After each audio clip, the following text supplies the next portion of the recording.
നമസ്കാരം. ഒരു മനുഷ്യന് ജീവിതത്തിൽ എന്തൊക്കെ ലഭിക്കണം അതെല്ലാം ഒരു ഗ്രന്ഥത്തിൽ പറഞ്ഞിരിക്കുന്നു എങ്കിൽ ആ ഗ്രന്ഥത്തിൻ്റെ പേര് സൗന്ദര്യലഹരി എന്നാണ്. ആദി ശങ്കരാചാര്യ വിരചിതമായ ശ്രീ ലളിതാ ത്രിപുര സുന്ദരിയുടെ മഹാത്മ്യം 100 ശ്ലോകങ്ങളിലൂടെ വർണ്ണിച്ചിരിക്കുന്ന ഒരു മഹത്തായ കൃതിയാണ് സൗന്ദര്യലഹരി. സൗന്ദര്യത്തിൻ്റെ അപാരമായ അനുഭൂതി, ആനന്ദത്തിൻ്റെ അപാരമായ നിർവൃതി ഒരാളുടെ ഉള്ളിൽ തിരതള്ളലായി അനുഭവിക്കണമെങ്കിൽ തീർച്ചയായും അയാൾ സൗന്ദര്യലഹരി വായിച്ചിരിക്കണം. സൗന്ദര്യലഹരി കേവലം ഒരു സ്തോത്രകൃതിയല്ല, അതിമഹത്തായ ഒരു താന്ത്രിക കൃതിയാണ്.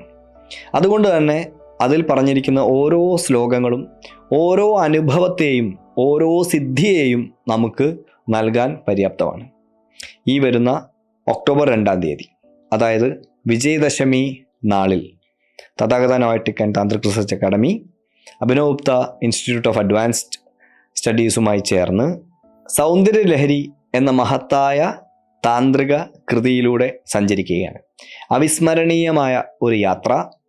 ഈ യാത്രയ്ക്ക് നിങ്ങളെല്ലാവരെയും ക്ഷണിക്കുന്നു. നമസ്കാരം.